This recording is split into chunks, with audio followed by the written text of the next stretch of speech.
In 1931, a widow in Palermo fed 4 children on what would not buy a coffee today. Number 18 on this list killed thousands before science understood why.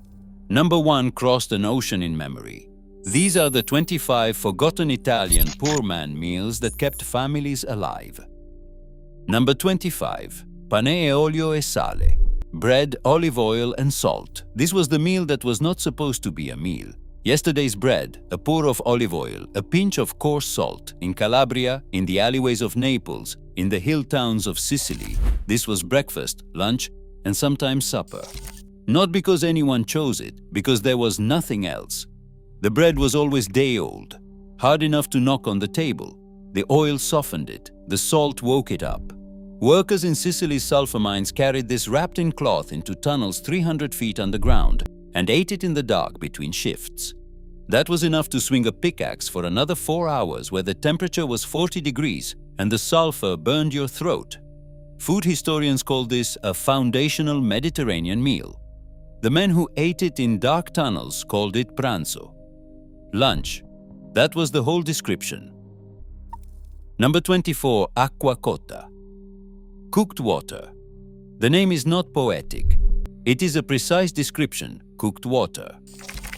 In the Maremma, the flat coastal land of southern Tuscany, the butteri, Italy's original cowboys, spent their days in the saddle herding cattle across land that almost never belonged to them. Food had to be made with whatever a fire and one small pot allowed. Acqua cotta was the answer. Stale bread, an onion, a clove of garlic, water, olive oil, salt. You simmered everything until the bread dissolved and the onion softened. An egg cracked into the pot in the last 2 minutes thickened the broth. What came out was between a soup and a porridge, warm filling made from things that would not spoil on a horse. The butteri were underpaid men, sleeping in rough shelters far from their families. Acqua cotta was the only meal they could make under those conditions. When food writers in New York discovered it 50 years later, they added heritage bread and single-origin olive oil and charged $22. The butteri could not have afforded it. Number 23. Panzanella. Every Tuscan grandmother understood this rule. The bread that went hard was not garbage. It was tomorrow's dinner. In summer, the answer was panzanella. You soaked hard 3-day-old bread in cold water, squeezed it dry with both hands and tore it into a bowl. Over the top went whatever the garden had: thick sliced tomato, thin red onion, torn basil, red wine vinegar, olive oil and salt. 20 minutes of resting and the bread absorbed everything. The tomatoes released their juice. The vinegar preserved it. Tuscan bread has no salt because in the 12th century, Pisa blocked salt shipments along the Arno River as an act of war against Florence. Rather than capitulate, Florentine bakers simply left the salt out. Dante wrote about that saltless bread in the Divina Commedia, calling it the bread of exile. 8 centuries of political stubbornness became the reason panzanella works exactly as it does. Number 22. Frittata di pane raffermo. Stale bread frittata. 3 or 4 days every week in the poor farmhouses of Umbria, the fresh bread was gone and the next loaf had not been bought. This was not a crisis. This was Tuesday. You soaked stale bread in water until soft, squeezed it dry, and mixed it by hand with beaten eggs, fresh rosemary, a pinch of sage, salt, and a scraping of old cheese if you had any. Into a pan with olive oil covered, never flipped. The steam from the lid finished the top. What came out was a flat golden cake that tasted of egg and herb and nothing like the old bread it was made from. Cold the next day, it was better. Cut into wedges and wrapped in a cloth, it traveled to the fields without complaint. An egg, old bread, a handful of herbs, a covered pan. This cost almost nothing. Number 21. Maco di fave. Sicilian fava bean mash. Sicily has been under foreign control for most of its history. The Greeks colonized it. The Romans took it. The Arabs improved it. The Spanish taxed it half to death. And through all of it, through every occupation and extraction and famine, the people of Sicily ate fava beans. Dried fava beans are the oldest cultivated legume in the Mediterranean, 10,000 years in this soil. You soak them overnight, simmered them slowly for over an hour, until every bean collapsed into a thick golden earthy mash. Seasoned with olive oil, salt and wild fennel pulled from the ditches. Served warm with bread, it was a meal. Cold the next day, richer now, still a meal. Restaurants in Palermo now add cured tuna and saffron and call it artisanal. Grandmothers serve it the same way they always did. Their version is better. Number 20. Pasta e patate, pasta and potatoes. Naples was a city where the Spanish viceroys taxed flour so heavily that the poor could barely afford to eat.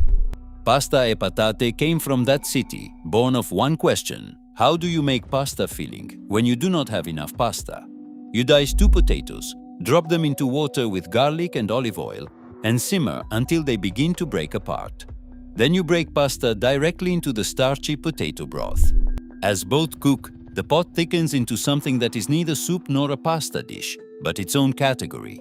Dense, creamy, savory, it tastes like it has been cooking for hours, when in fact it has been cooking for 20 minutes.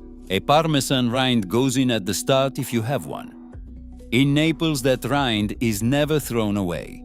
It sits in a jar by the stove and goes into every pot that simmers in that kitchen, giving the dish a depth that fresh cheese added at the end cannot replicate. Number 19. Zuppa di scarola e fagioli, escarole and bean soup. In the working neighborhoods behind Naples, escarole grew in every window box, every pot, every crack of earth between cobblestones. Bitter, dark green, and completely free if you grew it yourself. You wilted it in olive oil with garlic, until the bitterness softened and the leaves went silky. You added white cannellini beans and enough water to make a soup and let everything simmer until the broth thickened. A piece of stale bread dropped into the finished bowl soaked up the extra liquid. A thread of raw oil was poured at the table. Cold oil on hot soup tastes different from oil cooked in from the beginning. It appeared on Catholic Italian tables every Friday for 100 years. Not because religion required it, because fish cost money and escarole always grew back. Number 18. Polenta Taragna, buckwheat polenta. Here is the dark story of polenta that nobody tells. In the 18th and 19th centuries, landlords of Lombardy replaced forests, vineyards, and rye fields with corn and fed their peasants nothing but polenta. Then the people started dying. A disease appeared with no name anyone recognized, a dark scaly rash on the hands and neck, then diarrhea, then confusion, then death. They called it pellagra. By the 1880s, over 100,000 Italians had it. The people had another name for it, la malattia del padrone, the landlord's disease, because they understood where it came from, even without the science. It was niacin deficiency from eating nothing but corn. The landlords had made them sick for profit. The buckwheat polenta of the Valtellina Valley survived because buckwheat grew better in the high cold valleys where landlord control was slightly less absolute. Cooked for 45 minutes of constant stirring, finished with butter and local cheese, it stuck to the ribs against freezing winters. The people did not choose buckwheat. They made the most of what they had. They always did. Pattern break 1. Here is something that needs to be said clearly. Italian food is the most imitated cuisine on the planet. And in almost every Italian restaurant in the world, the most celebrated dishes on the menu came directly from meals invented by people who had nothing. Ribollita is reboiled leftover soup thickened with hard bread. Cacio e pepe is shepherd trail food made from the 2 things a man could carry without refrigeration. Pasta e fagioli fed the children of Naples when there was no meat in the neighborhood. These did not begin as culinary creations.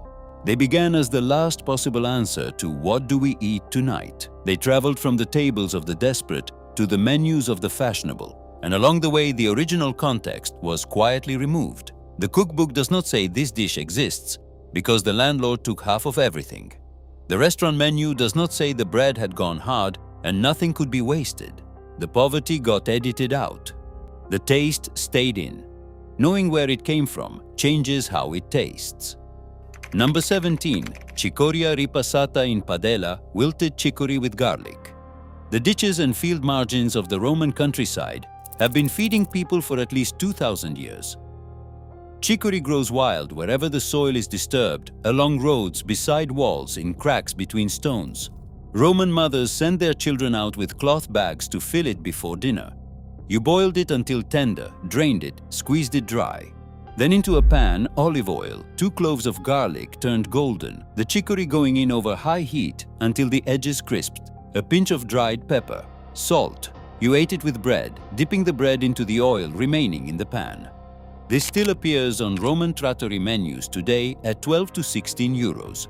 The ditch it came from is 5 minutes outside Rome, full of chicory, free, completely ignored by everyone driving past on their way to order it in a restaurant.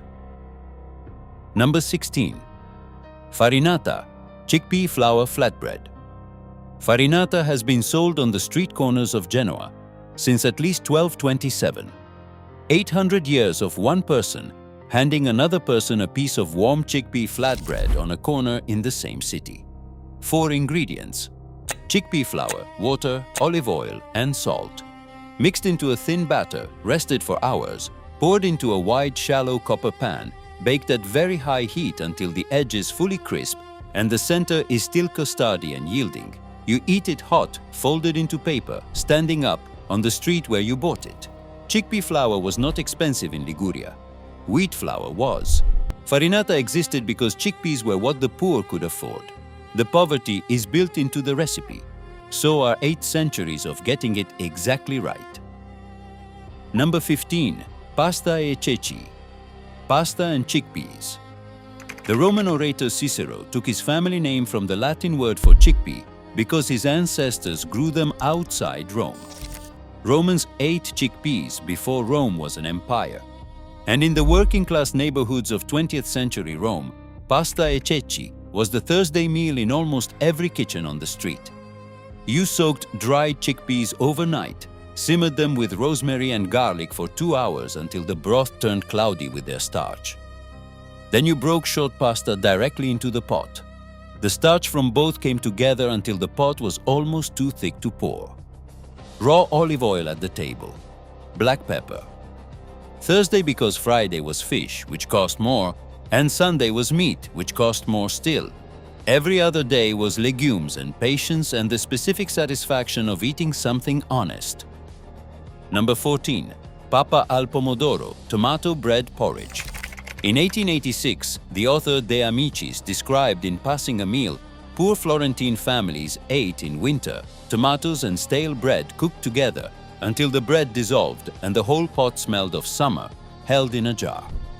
Florentines had been eating this long before any novel described it. You fried garlic in olive oil, added canned tomatoes, and let them collapse for 10 minutes.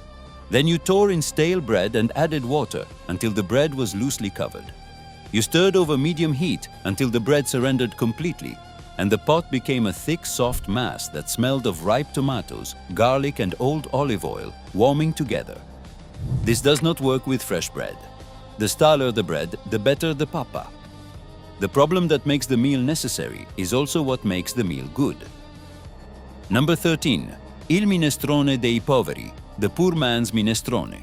Not the minestrone from a can, the original, which was not a recipe at all, but a practice, a habit of using everything that would otherwise have been lost. You built the broth from things you were about to throw away. Celery tops, outer cabbage leaves, the parmesan rind from the jar by the stove, a soft carrot, half an onion. These simmered for 30 minutes before anything else went in. Then the vegetables went in order of cooking time, then beans, and finally pasta or rice in the final 8 minutes. Every batch was different, different vegetables, different beans, different pasta. In July it tasted of fresh tomatoes. In February it was whatever the cellar held. There was no fixed recipe because there was no fixed pantry, only the principle: nothing gets wasted, everything goes in. Number 12. Frittata di cipolla, onion frittata. By February, in the farmhouses of Emilia-Romagna, the onion was the last thing standing. Hung from the rafters in long braids since September, it stayed firm, while everything else from summer was gone. You sliced one large onion thin and put it in a pan with olive oil over the lowest heat possible. Then you left it alone for 30 minutes. The onion went from sharp and white to gold to deep amber, releasing its water and concentrating its sugar until each slice was soft and almost jammy. Then you poured beaten eggs over it and covered the pan. 5 minutes. What came out tasted almost nothing like onion, and entirely like something warm, caramelized, and deeply satisfying. 30 minutes of patience applied to the cheapest possible ingredient. That is the whole technique and the whole point of patience. Number 11. Zuppa di lenticchie, lentil soup. Lentils do not need soaking. That single fact made them the emergency food of 100 generations of Italian women who had no advance warning that supper needed to happen. A cup of lentils, 1 onion, 2 cloves of garlic, a sprig of rosemary, water, salt. 30 minutes. Enough to feed 2 people, and the pot was clean by morning. In Umbria, the lentils of Castelluccio di Norcia, tiny and brown, grown at 1,500 meters, were the finest in Italy. They were also the food of monks, shepherds, and mountain farmers for centuries, before anyone called them a delicacy. The same lentil, the same altitude, the same recipe. The difference was only in who was eating them and what they were allowed to call it. The finishing step. Cold raw olive oil poured directly into the bowl, not stirred in. Cold oil on hot soup creates something that cooked oil never can. The grandmothers of Umbria could not explain the chemistry. They just knew it went on at the end. They were right. Pattern break 2. Here is what should make you think carefully. The next time you stand at the counter, about to throw something away. Italian cucina povera was not a cooking philosophy anyone chose. It was a system of constraints that produced a cuisine. The Parmesan rind was not garbage, it was the next pot of soup. The pasta water was not dirty water, it was the sauce. The bread that went hard was not stale, it was tomorrow's panzanella or ribollita. Nothing was wasted, nothing at all. Ansel Keys, the American scientist who traveled into Campania and Calabria in 1945 to study heart disease, found something he had not expected. The poorest people he met had almost no heart disease.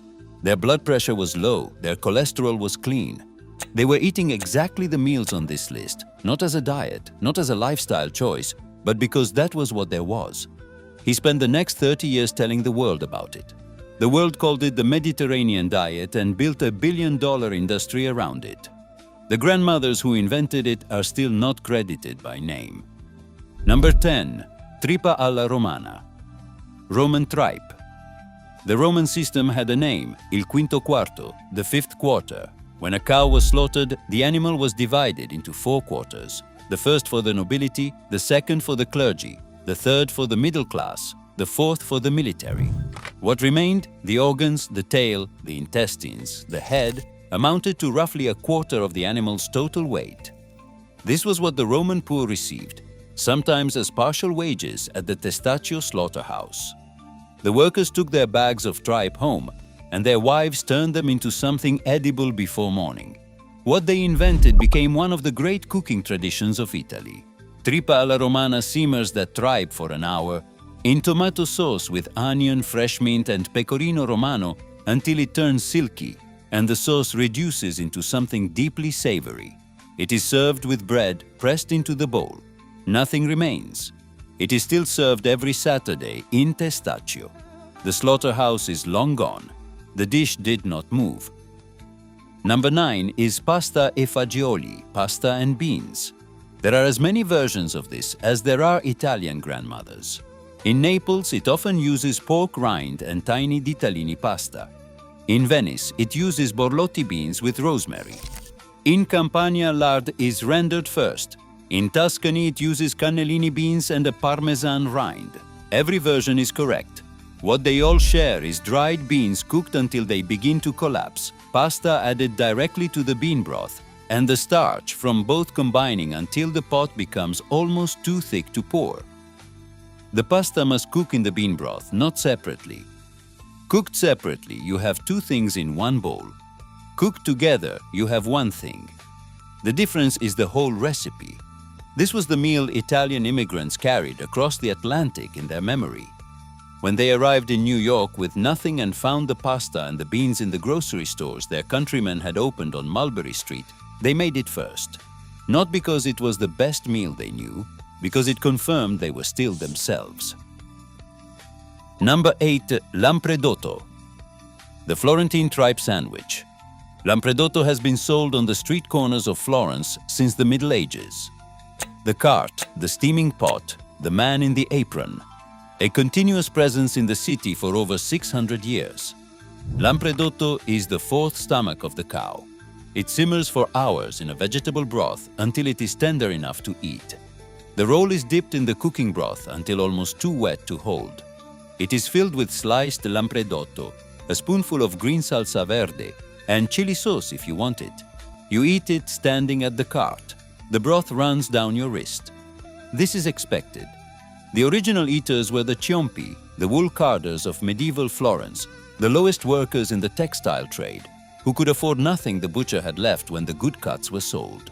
Florence is now one of the most photographed cities in the world.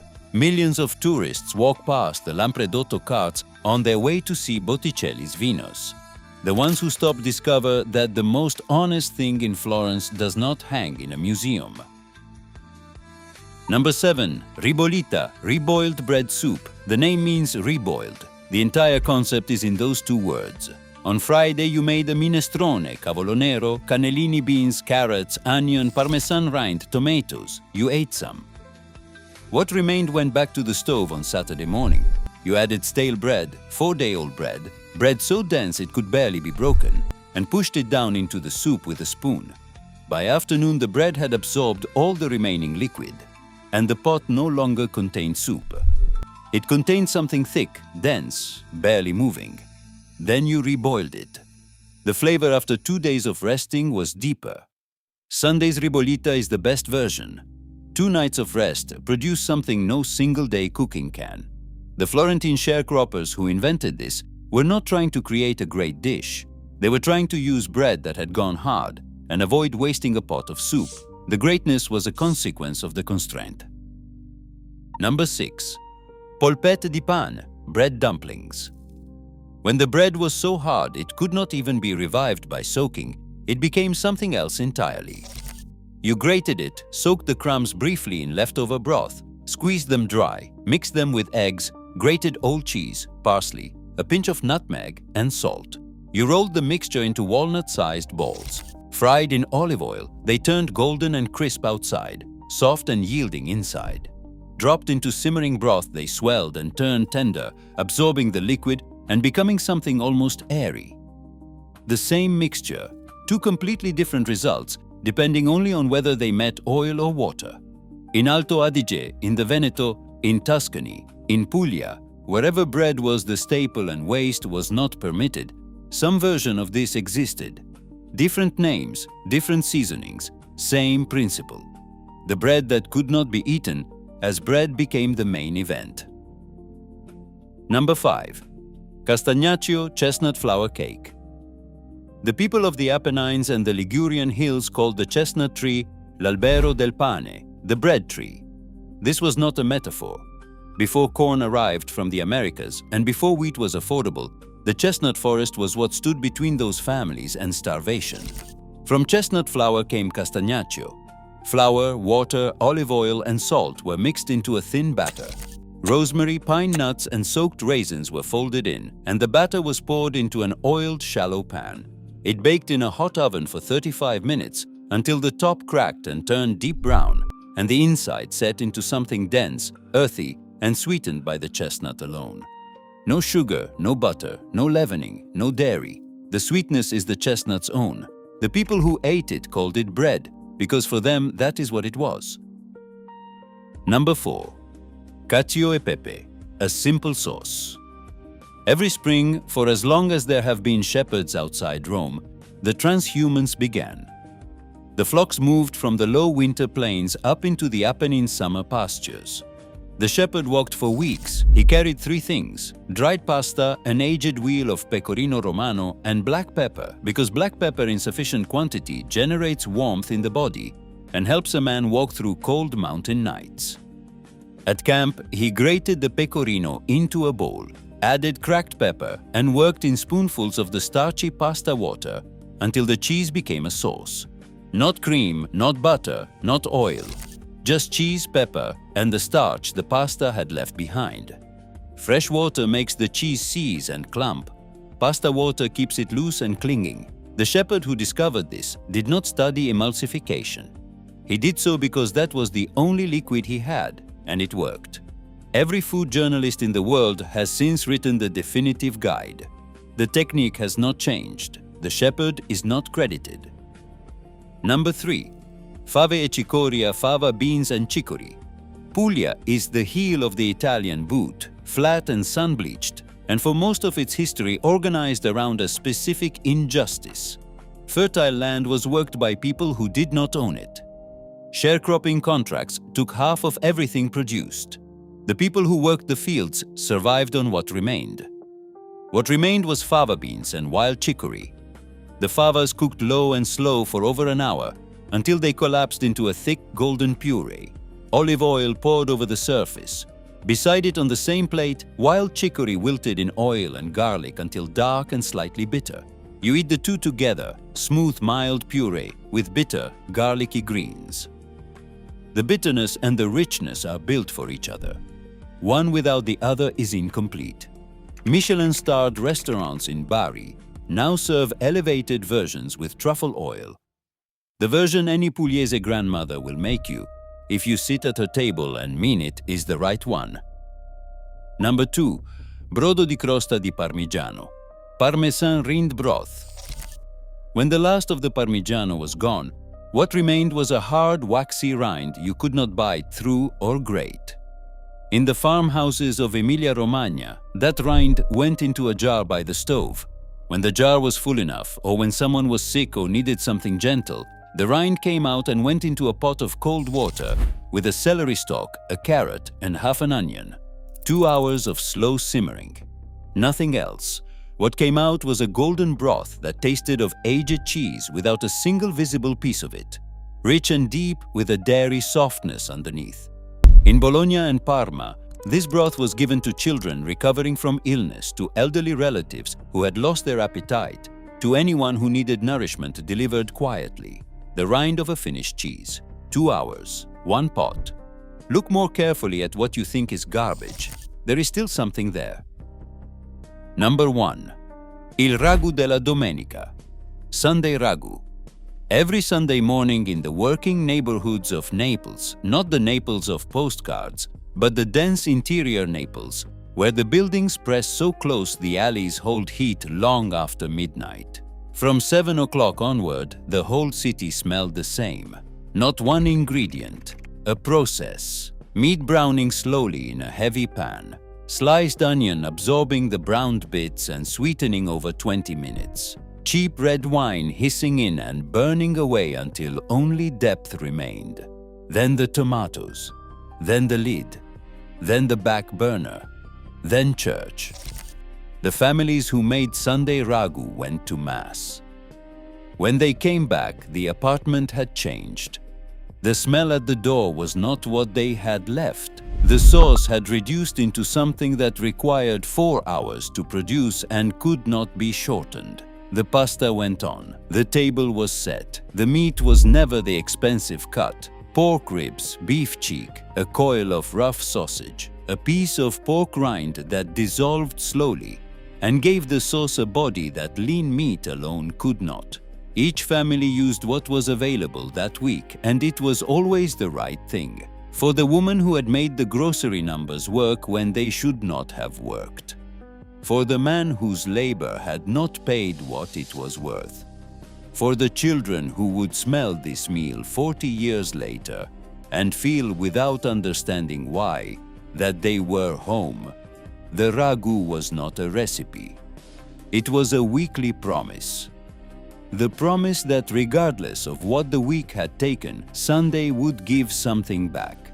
Not money, not status, just the full pot, the full table. The people you loved, sitting down together, the week about to begin again. Make one of these this week. Pasta e ceci. 5 ingredients, 30 minutes. Or drop the parmesan rind from your fridge into cold water and give it 2 hours. And if your grandmother still cooks Italian, call her before you make it. Not after. Ask her how she made it. Because what I wrote here is the skeleton. The living recipe is in her hands. Leave a comment telling me which one you are making. These are not lost recipes. They are waiting for someone to remember them.